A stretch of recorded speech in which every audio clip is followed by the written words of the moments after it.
Tarzan and the Diamond of Asher.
Tarzan is leading an expedition organized to search for Brian Gregory in the Belgian Congo.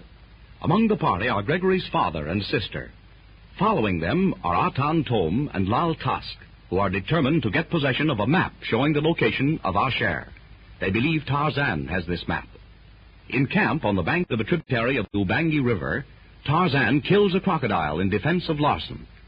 Wolf secures a sleeping potion from the native witch doctor and puts it into Gregory's canteen. Magra exchanges Wolf's water bag for Gregory's. Next morning, Larson comes from his tent and calls to Tarzan. Tarzan? Yes, Larson, what is it? Something been wrong with the Dutchman. Something wrong? What do you mean? He's asleep. I can't wake him up. You can't wake him up? Sure. He's generally the first run up in the morning. Now he's been sleeping like a buffalo, and I can't wake him up. Oh, no. Wait, Tarzan. He seemed to be all right last night, Larson. Yeah, sure. He was sound asleep when I turned in. What is it, Tarzan? Wolf. Larson says he can't wake him up. We'll have a look at him and see what's wrong. Come on. Oh, I thought fever, perhaps, and maybe too much quinine. A little fever couldn't knock that fella out. He's been in the jungle too long. Look, there he is on his cot, spread out like a wet blanket. He did not remove his clothing last night, huh? He's sure been dead to the world. Wolf. Wake up. Attendez, Tarzan. Let me have a look at him. You see, his eyes look as if he had taken something to make him sleep. Oh, Larson, go to the cook tent and bring me some vinegar or a lemon, huh? Yeah, sure, Lieutenant. This looked like a narcotic of some kind, Tarzan. Quinine doesn't act that way. No, but it do. It is something much stronger. A different action entirely. Here been the vinegar, Lieutenant. Merci, Larson. Now, that canteen and the tin cup. Yeah, sure. Then, if I could get my arm under here. That water isn't clear, Dono. Here, let me taste it. Here, you try it. Tell me what you think. Sakai, that fool has been drinking native Mbang chai. And it's strong. So that's it, eh? No wonder I couldn't wake him up. Give me your canteen, Larson, and empty this one, huh? Yeah, sure. Now, if we can get this down his throat... Here, I'll lift him up. Nom d'un chien! I cannot get his jaws apart. Wait a minute. I'll pry them apart with my knife blade. Now. That been froth on his mouth, Lieutenant. Yes, the vinegar counteracts the narcotic. Once more, Tarzan. A little more. So. Now, Larson, we will get him on his feet and walk him around outside. Now, let me handle him, Darno. No. You go back to the others and explain matters. We will have him in good shape in no time. Come, Larson. Yes, sure. What's the trouble, Tarzan? Wolf sick? Nothing serious, Gregory. Anything I can do? No, we'll take care of him. Let me have him, Darno. Larson and I will walk him around. You go with Gregory. Bon voudre. Just keep him walking, and he will come out of it presently. Come, Monsieur Gregory, our friend Wolf. What's the matter, Dad? What's wrong with Wolf? Tarzan and Darno say it's nothing serious. Oh, vraiment, Mademoiselle Helene. You will be all right in a few moments. Do not worry yourself. Perhaps only a touch of fever, no? No, Mademoiselle Margaret, au contraire. Fever does not affect one in that way. He ate something last night which did not agree with him. Or perhaps drank something, Lieutenant Donovan. But we all ate and drank the same thing. And you all feel well this morning? Personally, I never felt better. And I, Mr. Gregory. Et vous, Mademoiselle Helene? Oh, I'm fine. Can't there always agree with me? Wolf seems to be coming out of it nicely. He's walking along with Tarzan and nothing like a drum major. I'm certainly glad it was nothing serious. How is it, Tarzan? We've got him awake. He'll be all right now. The Dutchman sure was in a bad fix. He ain't out of the fog yet, neither. How is it now, Wolf? I'm all right. Here's headache, that's all. Was anyone else down? No one. Wolf, did you eat or drink anything last night that did not sit well with you? Nothing. Only what everyone else had. How do you feel, Herr Gregory? Me? Fine. I was just telling Darno I never felt better. That's funny. I had an experience once, something like this, a long time ago. I ate some bad elephant meat. Bad elephant meat? Oh, that must have been terrible. Well, it was, Margaret. I was pretty sick. Saw things like Saber the lioness climbing up into the trees after me, and Hister the snake. I've never since eaten elephant meat. Mais, mon vieux, we are going to get away soon, no? It is late. No, we'll stay in camp today. Give Wolf's head a chance to clear. All right, Gregory? Of course. A day or two won't make any difference. I'll be glad for the rest. I'd like it myself. It'll give me a chance to do some very necessary mending. You know, these jungle trails are terribly hard on clothes. That is a good idea, Helen. My things are also in rags. Now, let the natives know, Larson, that we don't move until morning. Yeah, sure. They won't be sorry. But I'm all right, Tarzan. Just a little hazy. No, we'll rest today. You take it easy.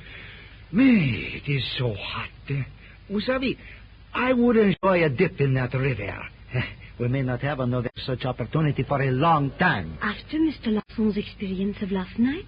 Oh, I will stay as far from the river as possible. A dip in that river, Lieutenant? Oh, no, thank you. Why, it's a nest of crocodiles. Come on, Margaret, we'll do our housework. And now, Dad, you keep away from the water. The swim sounds interesting, Darno. But I don't know. Crocodiles. Do you think it's safe? Qu'est-ce que vous pensez, Tarzan? Dare we risk it? Why not? I'll watch Gimli and his brothers. They won't bother you.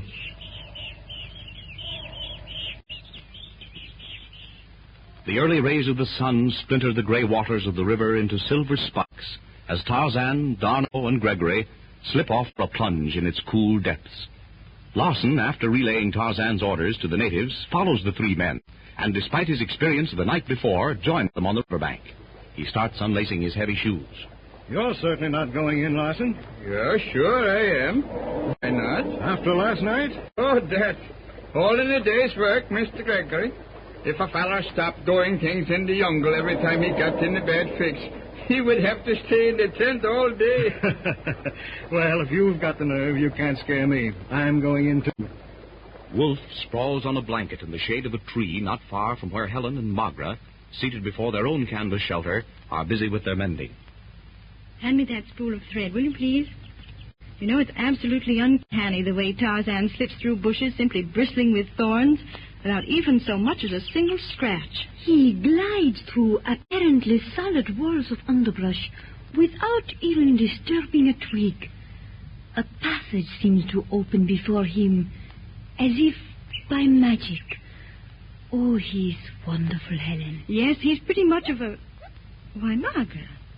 Why, this forest god of ours seems to have made quite an impression on you. Oh, no, I am only interested. Interested in nothing. Margaret, you're in love with him. It's in your eyes. Oh, Helen, no, it is only that I am interested in him as a study in human nature, Oh, Earth's noblest thing, a man perfected. But seriously, Helen, night before last, I suggested to you that you give your maps to Tarzan to keep for you. You have not done so. Oh, the excitement of last night, Tarzan killing that crocodile, drove it completely out of my mind. I'll give it to him, though, at the first opportunity. But can't you tell me why? Not now, perhaps later. But you will do so today. Just as soon as we're all together again. Yes, Margaret. Sprawled on his blanket, the sullen wolf tries to figure out how he got the sleeping potion meant for Gregory the night before. He realizes he's been tricked. But how? By whom? No one was aware of his meeting with the witch doctor, nor of its significance. At the thought of the native medicine man, Wolf climbs to his feet and goes to his tent, to reappear with the black snake whip grasped in his hand.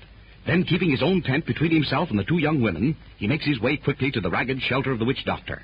He enters unceremoniously. Meanwhile, Tarzan, D'Arnot, Larson, and Gregory have returned from their bathing and have found Helen and Magra busily engaged in their sewing. How's the sewing circle progressing, ladies? Oh, fine, Dad. I've just finished one of your shirts. Here, look it over. Before I started to work on it, it looked as though you'd crawled through a whole mile of barbed wire entanglements. You think I go take a look at Wolf?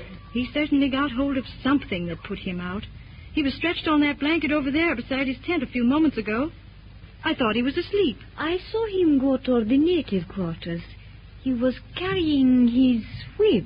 I think I'll take a turn through camp. I won't be long.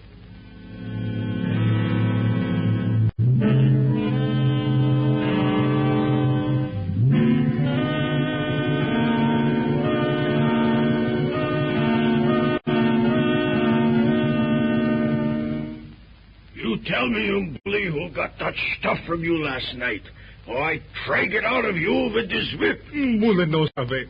No one take that one. Then it was you black devil. You put that rotten stuff in my canteen. No, Pana. Bully no do. A couple of good cuts with the black snake will do you good. Now, Billy wants it. Speak up. Pana no whip bully. Bully no do. No sabe no gosha. All right, then. Maybe this will bring it out. No, Pana no whip. Bully no sabe no gosha. No gosha. Hey, come on, speak up. This is the only way to handle you, you savages. Wolf raises the heavy black snake for another blow.